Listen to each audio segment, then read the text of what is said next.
사건과 일화를 따라 걷는 세계사 산책 출발하겠습니다. 오늘은 중세 유럽에서 벌어진 어두운 인류 역사의 한 장면이었던 마녀 사냥에 대해 이야기를 해보려고 합니다. 무고한 사람들을 잔인하게 죽이거나 공포에 몰아넣었던 그 시절의 이야기를 함께 들어보시죠. 마녀 사냥은 14세기 후반부터 17세기 후반까지 유럽 전역에서 일어났습니다. 이 시기는 종교개혁으로 인해 가톨릭 교회의 권위가 크게 도전받던 시대였죠. 이와 함께 30년 전쟁, 100년 전쟁, 기근과 흑사병, 가축 전염병 같은 사회적 혼란이 겹치면서 불안과 공포에 빠진 사람들은 원인을 찾기 시작했습니다. 사람들은 이러한 상황에 대한 설명을 마법사와 마녀의 불길한 행동에서 찾아내어 화살을 그들에게 돌림으로써 나름대로 위안을 구하게 됩니다. 그래서 처음에는 마녀 사냥의 주된 표적은 의술을 행하거나 주술적 기능을 수행하던 자들이었습니다. 어느 때부터인가 악마와 놀아나면서 공동체를 저주하고 해악을 끼친다는 낙인이 이들에게 찍히기 시작한 것입니다. 다음 단계로 표적이 된 것은 이교도들이었습니다. 마녀 사냥은 종교 재판과 함께 이교도를 박해하기 위한 좋은 수단이었기 때문입니다. 그리고 마녀 사냥의 표적은 이내 불순한 목적을 가지고 힘이 없는 여성이나 사회적으로 고립된 사람들로 확대되는 단계를 밟게 되는 것이죠. 이처럼 마녀 사냥은 기독교 말고는 어떤 종교도 용납이 되지 않던 당시의 사회에서 민중들의 체제에 대한 불만과 저항을 마녀라는 이름이 희생양을 통해 대리해소하는 수단이 되었습니다. 동시에 마녀를 따돌린 우리 사회는 안전하다고 하는 안도감을 느끼게 하는 하나의 사회적 배제 및 통합기제로 사용되었던 것입니다. 쉽게 해석해 오늘날의 집단 따돌림 현상의 원형이었던 셈입니다. 초기에는 마녀 사냥의 희생자 수도 적었고 종교 재판소가 마녀 사냥을 전담하였지만 세속 법정이 마녀 사냥을 주관하게 되면서 곧 광기에 휩싸인 대량 학살로 얼룩지게 됩니다.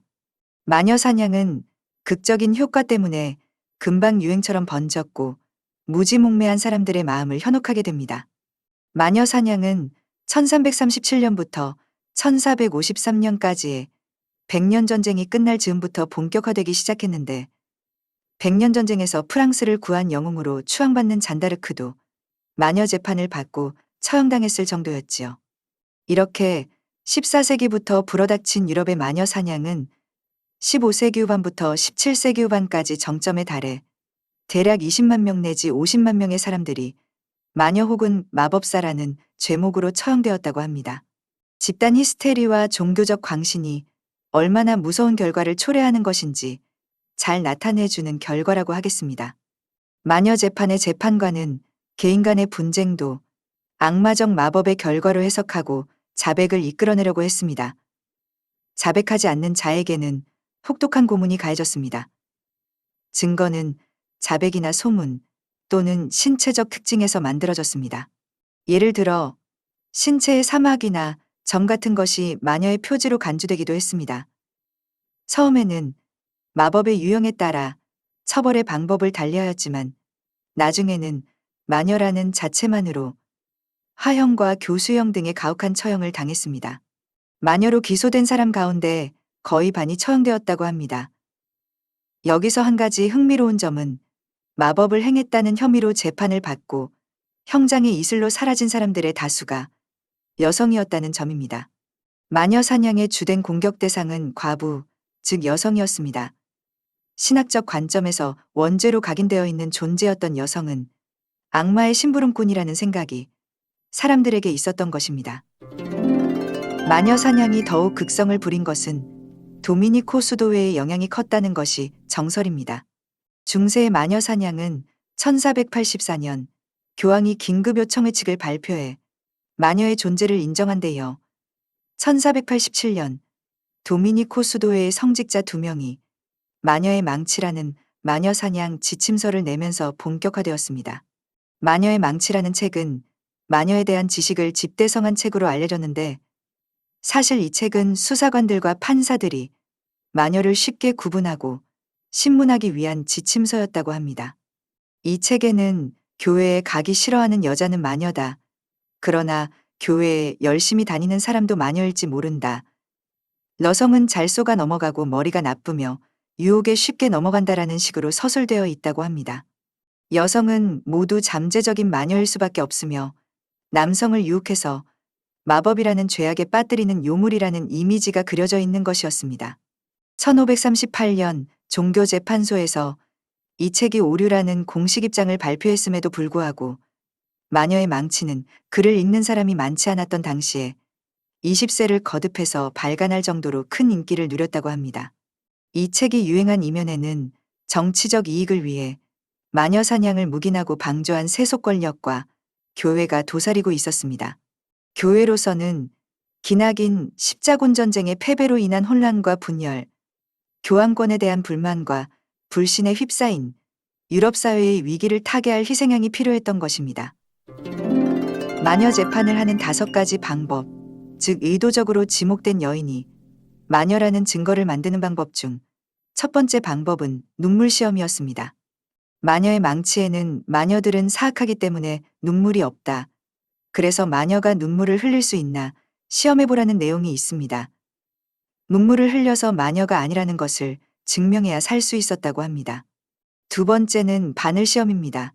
바늘 시험은 성경의 예언서에서 유래된 것으로 타락한 악마들은 지울 수 없는 표시를 가지고 있으며 마녀 또한 마찬가지라는 논리를 따르는 시험이었습니다. 수사관이 그녀들의 나체를 관찰하여 사마귀, 점, 부스럼, 기미, 죽은 깨 등이 나오면 형민은 그 자리를 바늘로 찔러 감각을 느끼는지 피가 흐르는지 시험합니다. 난교에 의해 마녀는 피를 다 써버렸다고 믿었기 때문에 피가 나오지 않는다면 마녀로 간주되었습니다. 세 번째는 불시험이었습니다. 수사관은 혐의자들이 달구어진 쇠로 지지는 것을 견딜 수 있는지, 불 위로 걸을 수 있는지 시험을 제안한다는 것입니다.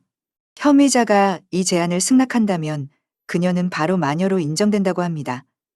마녀는 이 난관을 악마의 도움을 받아 헤쳐나갈 수 있다고 믿었기 때문이지요. 네 번째는 물시험입니다. 수사관들은 혐의자를 단단히 묶고 깊은 물에 빠뜨립니다. 물은 깨끗한 속성을 가지고 있기 때문에 마녀가 물속으로 들어올 경우 물 밖으로 마녀를 내친다고 믿어졌습니다. 만약 혐의자가 물에서 익사한다면 그녀는 혐의를 벗게 되겠지만 물에서 떠오른다면 마녀로 간주되어 화형에 처해졌습니다. 따라서 마녀이든 아니든 죽는 것은 마찬가지였던 것이죠.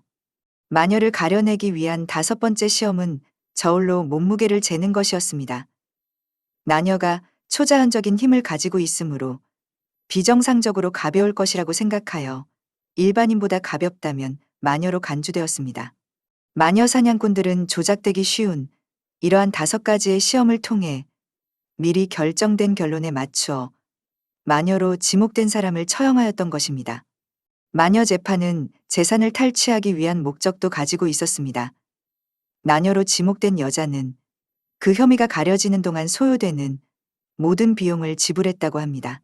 고문도구 대여료, 고문기술자 급여, 재판관 인건비, 마녀 체포 비용, 화형 집행 비용, 교황에게 내야 하는 마녀세 등을 마녀 용의자가 모두 지불해야 했던 것입니다.